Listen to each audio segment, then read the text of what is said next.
Pernah nggak sih ngerasa ragu-ragu? Pasti pernah ya kan? Perasaan itu tuh ada di mana-mana. Kayak bisikan kecil yang bikin kita berhenti melangkah. Tapi gimana kalau keraguan itu justru bisa kita ubah jadi sumber kekuatan terbesar kita?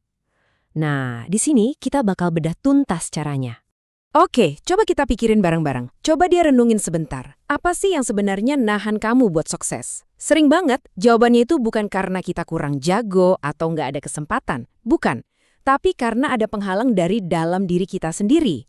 Yap, keraguan itu yang diam-diam ngegrogotin rasa percaya diri kita. Jadi, ini dia nih peta perjalanan kita.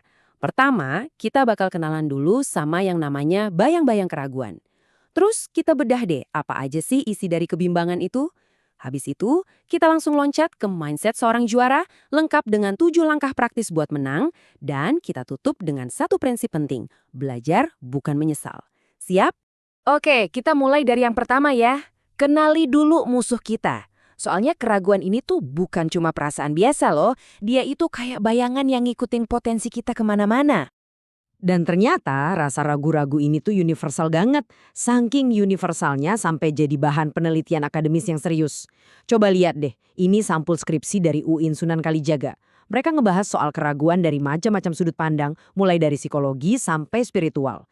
Ini bukti kuat loh kalau ragu-ragu itu bukan kelemahan pribadi. Ini tuh fenomena manusiawi yang, emang kompleks. Jadi, apa sih sebenarnya perasaan ini? Yuk kita operasi bareng-bareng. Kita lihat gimana cara kerja keraguan dan gimana dampaknya ke kita. Intinya gini, ragu-ragu itu kondisi di mana kita nggak yakin, yang akhirnya bikin kita jadi lumpuh, nggak bisa bertindak, dan pastinya jadi nggak maju-maju. Dan ini nih poin kuncinya, keraguan itu adalah jurang pemisah. Jurang antara tahu harus ngapain dan beneran ngelakuin. Nah, jeda inilah yang bikin kita macet di tempat. Oke, masalahnya udah kita kenali kan? Sekarang kita pindah ke solusinya. Dan catat ya, ini bukan soal ngilangin rasa ragu 100%. Itu kayaknya mustahil. Tapi ini soal gimana cara kita ngebangun mindset yang jauh lebih kuat dari rasa ragu itu sendiri. Nah, slide ini nunjukin perbedaannya dengan jelas banget. Kelihatan kan? Di kiri ada pikirannya si peragu. Dia selalu ngelihat hambatan, fokusnya ke gimana kalau gue gagal. Dan ujung-ujungnya ya, diam aja di zona nyaman. Terus, di kanan, ini dia pikiran sang juara. Dia justru ngelihat peluang. Pertanyaannya beda. Gimana caranya gue bisa menang? Tantangan malah dihadapi. Beda banget kan cara mikirnya? Ini pergeseran mental yang mendasar banget. Jadi jelas ya, penangkal keraguan itu ya kita harus cara sadar ngebangun mentalitas juara. Ini bukan bakat dari lahir loh. Ini adalah sesuatu yang bisa kita latih, kita asah, kita bentuk setiap hari. Pertanyaannya gimana caranya? Tenang, kita bakal langsung bedah tuntas 7 langkah praktis yang bisa langsung kamu coba. Ini resepnya buat menang lawan keraguan. Oke, kita mulai dari nomor 1. Ini fondasinya, jadi perhatiin baik-baik ya. Pertama, punya tujuan yang jelas dan ambisius. Kenapa? Karena seorang juara itu tahu persis mau kemana. Tujuan yang jelas itu kayak kompas, ngasih kita arah. Kalau arah kita jelas, ruang buat ragu-ragu jadi makin sempit. Sebaliknya, kalau nggak ada tujuan, ya gampang banget kita kesasar dalam ketidakpastian. Lanjut ke nomor 2, ini nggak kalah penting, ini soal ngebangun momentum. Punya disiplin yang gak goyah. Coba bayangin, disiplin itu jembatannya. Jembatan antara tujuan kamu sama hasil yang kamu dapat. Waktu kita konsisten ngelakuin sesuatu hari demi hari, itu secara otomatis ngebangun rasa percaya diri. Dan pas pede kita naik, rasa ragu minggir sendiri. Ingat, percaya diri itu lahir dari nepatin janji ke diri kita sendiri. Langkah ketiga, kita masuk ke dalam kepala kita sendiri nih. Kita fokus ke obrolan internal yang terjadi setiap hari. Latih buat ngobrol positif sama diri sendiri. Jadilah cheerleader nomor 1 buat dirimu. Jangan malah jadi kritikus paling pedes. Percaya deh, cara kita ngomong ke diri sendiri pas lagi susah, itu yang nentuin kita bakal bangkit lagi atau malah nyerah. Sekarang kita ke nomor 4, komponen penting dari mentalitas juara. Gimana caranya kita pakai kekuatan pikiran secara proaktif? Visualisasikan kesuksesanmu. Ini bukan main-main loh. Ini teknik yang dipakai banyak banget atlet sama profesional top dunia.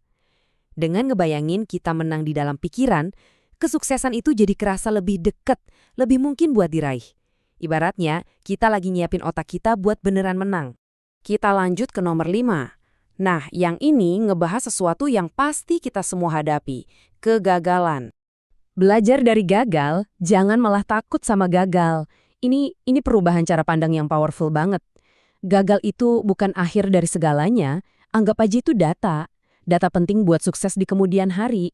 Kalau kita bisa ngelihat kegagalan sebagai guru, kita tuh kayak lagi ngelucutin salah satu senjata andalannya si ragu-ragu. Langkah keenam, ini tentang gimana caranya kita jaga mesin tetap panas dan terus bertumbuh. Tetap lapar dan jangan pernah berhenti belajar. Seorang juara sejati itu nggak pernah ngerasa udah cukup. Mereka selalu cari cara buat jadi lebih baik, lebih pintar, lebih kuat. Intinya, terus bergerak maju. Kalau kita terus gerak, keraguan nggak bakal punya waktu buat ngejar kita. Dan akhirnya, kita sampai di langkah ketujuh. Pilar terakhir yang, jujur aja, mungkin ini yang paling krusial. Bangun tim yang suportif. Dengerin deh, nggak ada juara yang menang sendirian. Nggak ada. Jadi, kelilingi dirimu dengan orang-orang yang percaya sama kamu, yang mau ngebantuin kamu berdiri waktu kamu jatuh. Inilah kunci buat ngejaga keyakinan, apalagi pas lagi di masa-masa sulit. Oke, sekarang mari kita rangkum semuanya jadi satu kesimpulan. Satu cara pandang baru yang bisa kita bawa pulang dan pakai setiap hari. Ingat skripsi yang kita lihat di awal tadi, motonya tuh ngerangkum semuanya dengan sempurna banget. Jadikan pengalaman sebagai pembelajaran, jangan jadikan pengalaman sebagai penyesalan. Artinya apa? Artinya setiap momen mau itu menang atau kalah, itu kesempatan buat belajar, kesempatan buat tumbuh. Bukan alasan buat nyesel apalagi buat ragu. Jadi, saya mau tinggalin kamu dengan satu pertanyaan. Pikirkan ini baik-baik. Pengalamanmu selanjutnya, apapun itu, bakal ngajarin kamu pelajaran apa? Kalau kamu pakai mindset ini, setiap langkah, sekecil apapun adalah kemajuan. Dan keraguan, dia nggak akan punya kuasa lagi buat ngeberhentiin kamu.